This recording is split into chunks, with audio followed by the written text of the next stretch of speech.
YouTube? This is Steve from Average Joe's Fantasy Football, and we've got your Week 6 start-sit video for the wide receiver position. Again, this is always going to be based off of full PPR and half PPR. Anything different, hit us up in the comments down below. We'll be able to help you guys out.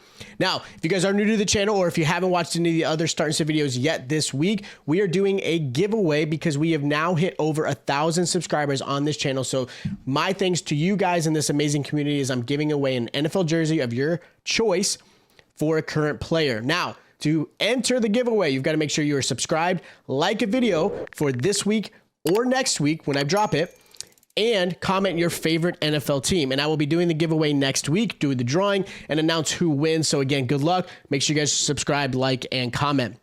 Now, these are your obvious wide receivers that are going to be in your lineup. I've got two, obviously, out of LA, two Dolphins, and you see the rest of them. Like that, this is pretty much it. And it's sad. Let's give, all Justin Jefferson owners, let's take a pause. I know if you need to talk about it, let me know. I have Justin Jefferson in a few of my leagues.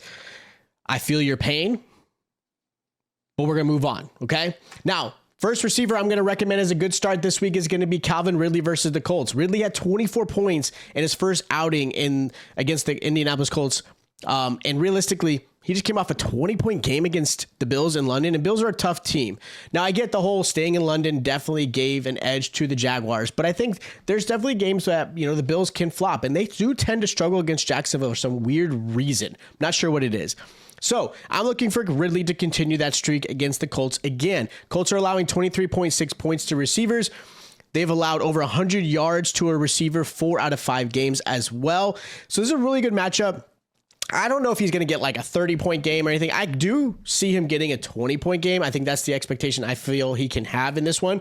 So I really like him this week. Another receiver I like is CeeDee Lamb versus the Chargers. Now, I get it. I'm sure a lot of you are probably putting him in a must start, not even just set it and forget it, right?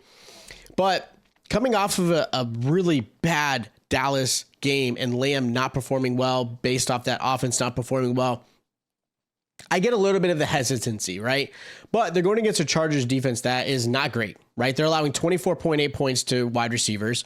They realistically, I think in this, if you look at the matchup, I think had a lot of hope in Brandon Cooks. A Cowboy fan here thought Brandon Cooks was going to be great as well.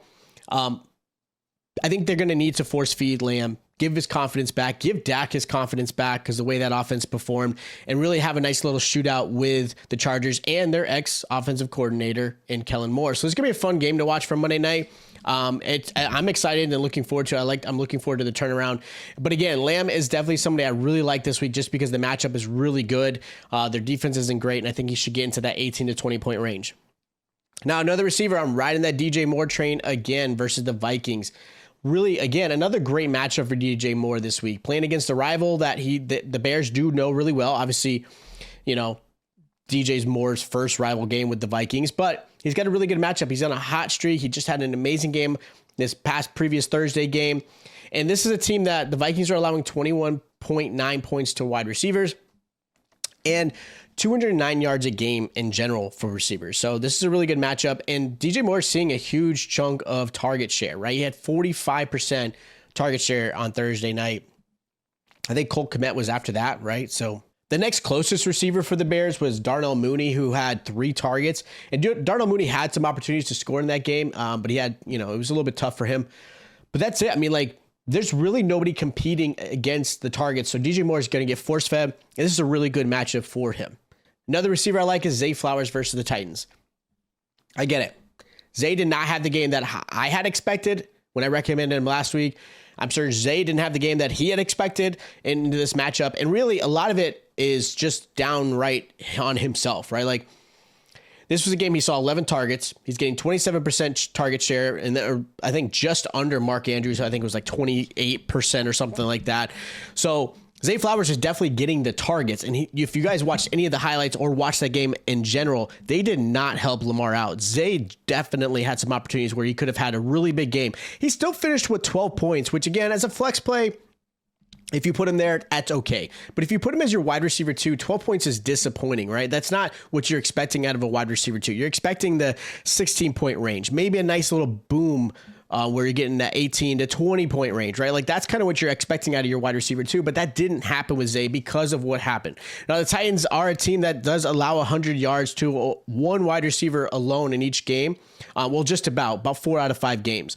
So matchup is good. They're allowing 21.3 points. I think Zay is, again, set up to be really strong in this one to be a wide receiver too.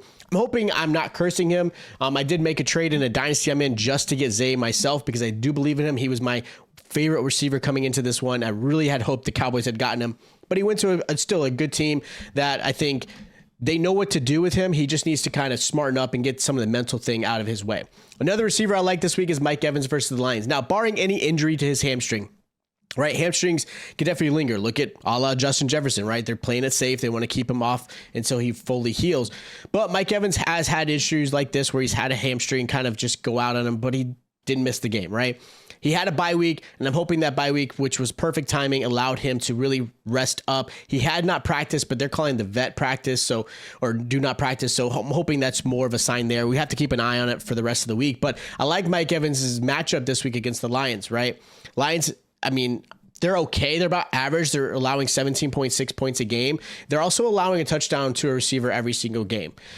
And so the fact that Evans, prior to his injury, was receiving about 10 targets a game with Baker Mayfield, nothing's really changed for him. And I expect that type of performance. Again, an 8 to 10 target game, a touchdown in this one, just because they're going to have to play catch up with this Lions offense who's just on fire. So I really like Mike Evans. Now, the first receiver I'm going to sit is Deebo Samuel versus the Browns.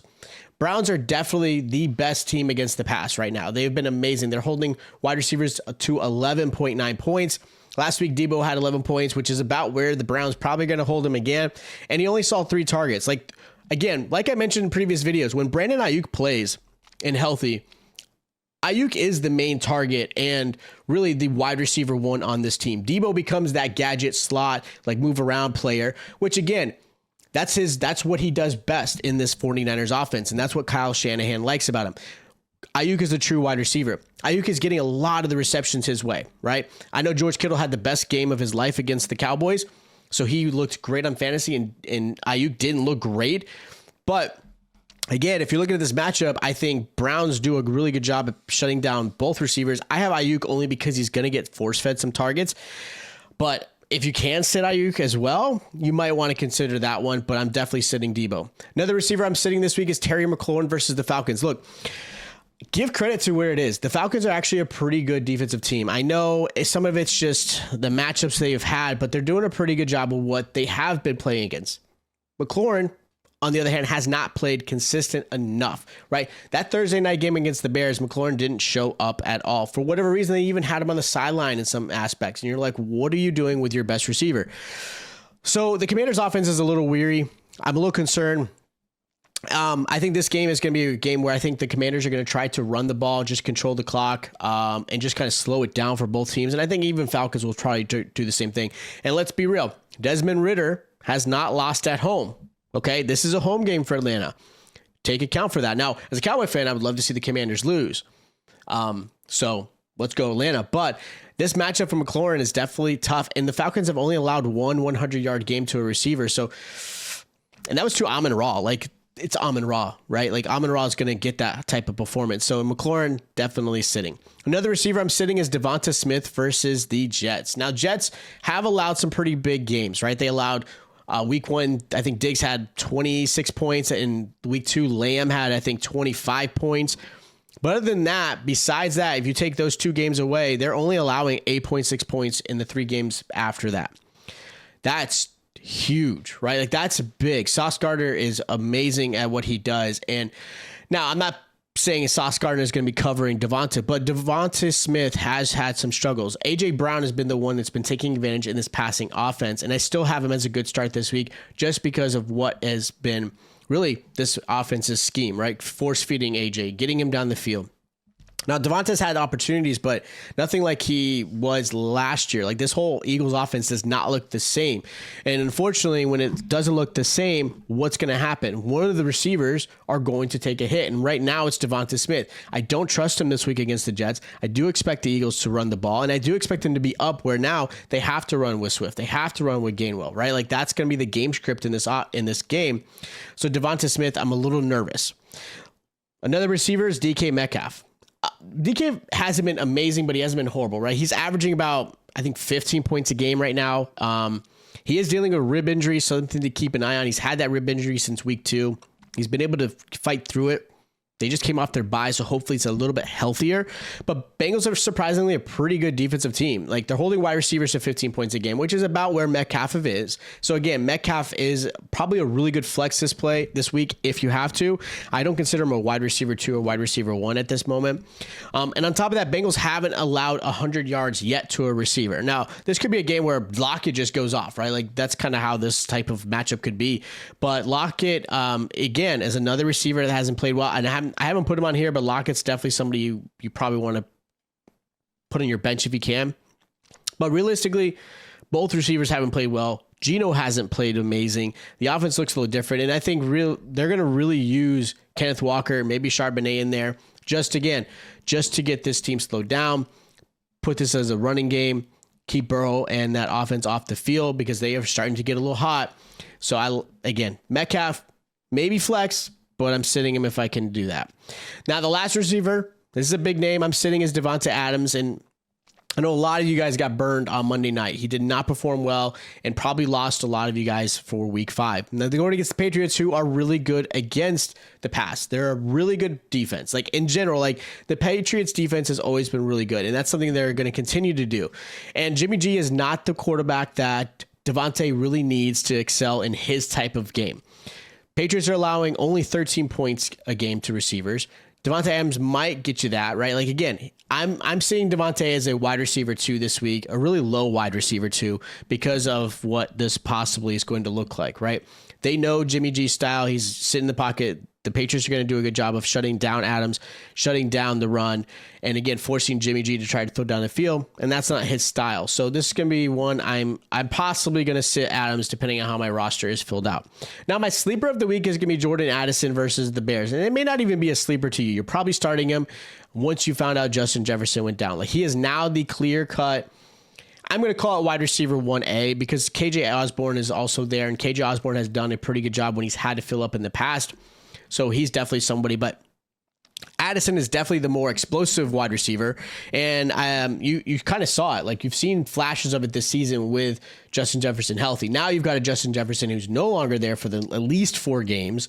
Addison, this is his time to shine. And the Bears team, they're not great, right? Their defense isn't phenomenal. So this is a team that they're going to be allowed to have opportunities for Addison to really have and show up. I'm expecting a 90-yard game, about 6 receptions, about 8 to 9 targets. And again, a 15 to 14 point game in his first outing as the wide receiver 1. So those are my start, sits, and sleepers for the wide receiver position. If you guys haven't already, check out our other start and sit videos for the quarterback and wide receiver. If you guys do have questions of your lineup or questions for trades or anything else that is going on in your fantasy team, please hit us in the comments down below. We want to try to help you guys out with that.